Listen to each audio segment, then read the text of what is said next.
Hi guys, Barb McGowan here, and I want to talk about how to pick an affiliate marketing niche. There's a lot that goes into it, and oftentimes people are confused or they don't know where to start in picking a niche, or sometimes they don't even know what a niche is. So let's dive right in. So first off, what is a niche? You'll also hear it pronounced niche. A niche is just a category, a topic, or an area of focus that your content as an affiliate marketer is going to revolve around. That's also the area where you're going to pick a product or products to promote within that area that you select. So niches kind of go in a few different branches. You can think of them as hobbies, lifestyle, or the three kind of core mega niches, which are health, wealth, and relationships. And we call those the core three kind of evergreen niches because they are popular year-round and they're always kind of perennially bestsellers. So you can think of hobbies as, that could be anything that people enjoy doing. So golf, painting, woodworking, but that's anything that people are willing to spend money on that's kind of almost borderline an obsession for them. A lifestyle activity or a lifestyle niche would be something like parenting. So that's not a hobby. That's not something that, they could change their mind and pick a different interest. That's something they are kind of stuck with that they've chosen. So that's like parenting, marathon running, dogs. It's something that people kind of choose and then build their life around. And again, the three core evergreen niches are health. So that could be anything like diet or exercise, supplements, that kind of a thing. Wealth, which is like personal finance, budgets, making money online, affiliate marketing, and relationships. And that could be like something like dating. So a question that I hear a lot is, how can I make sure that my niche can be profitable? And kind of the rule of thumb that I tell people is find competitors or others that are creating content about the niche that you're thinking about. That's generally a really good indicator that, if people are paying attention to that topic or that category already, then you could potentially start creating content in that category as well and do pretty well. You definitely want to ensure that there's already a demand in that niche or for a particular product. You don't want to try to create demand where there isn't any. And you want to kind of find the balance between finding a niche that there's really high demand for, but not super competitive where it's going to be impossible for you to get into that niche. Something that I wanted to show you is a tool that I use, Google Trends. And so you can kind of see how a topic or a product is trending over time. I've searched for golf clubs over the past 5 years. You could change that to, the past year, 90 days, etc. And what we see over time is that there is kind of a growth pattern happening. Obviously, there's also a seasonal trend because people are going to tend to do golfing and be searching for golf clubs and golfing related activities and products during the warmer months, not during winter and rain and snow. So you want to look for the intersection of a topic or an area that you're passionate about so that you're not getting burnt out and getting tired of creating content in that topic or category after a few months. And what is already in demand or what's going to have income potential that's going to sustain your business. So another common question that I get is, how can I find affiliate programs within my niche? So what I would say, and it's kind of like a twofold answer, is number one, you can check affiliate marketplaces. So ClickBank and Digistore24 are some of the better known ones that kind of encapsulate a variety of niches. Warrior Plus and JVZoo, those are examples of affiliate networks that are a little bit more specific. They tend to be more business related softwares for entrepreneurs, that kind of a thing. And you can also just do a simple Google search for your niche or your idea for a niche and then affiliate program. So for example, dog affiliate program or golfing affiliate program. Another super common thing, people don't even know where to start in picking a niche. So I don't know what I'm interested in, or I don't know what I'm passionate about, which I think unfortunately speaks to how burnt out and beat down that people are working at 9-to-5 jobs for 40 plus hours a week that they don't even know what they like. So this is kind of a list of questions that you can answer.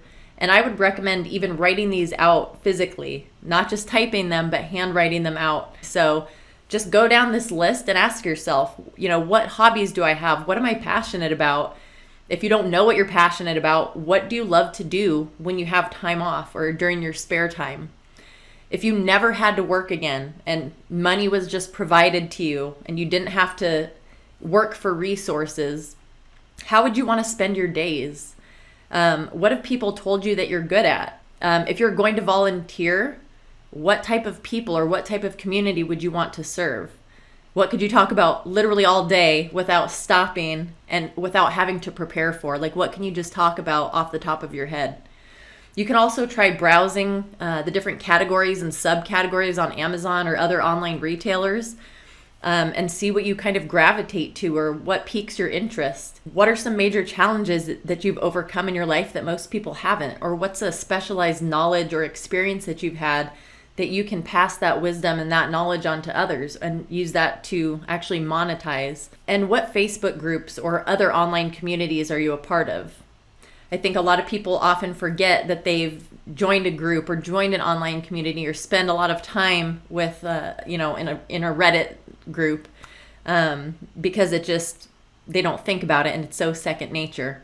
But that's a good starting place for if you're lost and are trying to just think of ideas off the top of your head. Some important things to remember. It's super important that you always keep in mind who it is that you want to serve, who it is that you want to help, and how you want to help them. And so you'll hear the term niche down, which basically means get more specific about who it is, what group of people or what segment of people that you want to help. So in other words, instead of focusing on all golfers, which is going to be highly competitive and pretty much dominated by the big names in corporate sporting goods and corporate golf, niche down to something that's more personal to you. So female golfers that are age 65 and up. Focus on, again, who you want to help and how you want to help them. So in that same group of female golfers age 65 and up, how would you want to help them specifically? So I want to help female senior golfers improve their swing and be able to drive the ball farther. And something I always tell people, remember, you're not getting married to your niche. You're not getting married to the products that you promote. If you decide down the road, hey, you know what, I tried this, but it's not for me, that's okay. You can always switch. You want to choose something that people, so not just you, but potential customers are already passionate about, and they're already demanding products. Remember that people are looking for things that they can buy, and they're willing to part with their money if they have a product that's being presented to them that might fix, improve, solve their pain point, solve their problem. So make sure you're picking a category or a niche that people are willing to spend money in. Once you have a list of all of the potential niches that you might be interested in, research, just a quick Google search, but research affiliate programs in those niches and see if there are higher ticket products that you can promote. So higher ticket meaning it's not a $20 Amazon product that you're going to make a 5% commission on, because that's a dollar commission. But look for higher ticket items that you'll maybe earn 40 or 50% commission on. And those higher ticket products tend to be like in the several $100 to thousands of dollar range. And bear in mind that with digital products, and those are products that live on the internet, meaning there's no physical aspect to them. There's not like a physical delivery of that product. So that would be like PDFs or courses. Digital products tend to pay higher commissions. So they might pay up to 75% commissions, and that's because there's no overhead. And ultimately, if you absolutely can't pick a niche, you can't narrow it down, and you just don't know, what I always tell people is stick with the core 3 niches, and that's health, wealth, and relationships. Then just go to an affiliate marketplace like ClickBank or Digistore24 and sort by the highest selling products that are available on those affiliate marketplaces. That will at least get you started on picking something to start promoting so that you can learn the concepts of affiliate marketing, learn the concepts of driving traffic, creating a sales funnel, doing email marketing, and you can actually earn money while you're learning. And if you are just getting started with affiliate marketing and you're looking for something that's going to give you a foundation and building blocks that you can build your knowledge on so that you can have a long-term sustainable business, I highly encourage you to click the first link that's in the description for this video. That's the training that I took back in January of 2021 that allowed me to quit my 9-to-5 job within 6 months. It'll get you up and running really quickly in affiliate marketing. And I'm also going to include a link to my Facebook group in the description so you can go and join my Facebook community and get the support and the help that you need. I'm Barb McGowan, and I'll see you on the next video.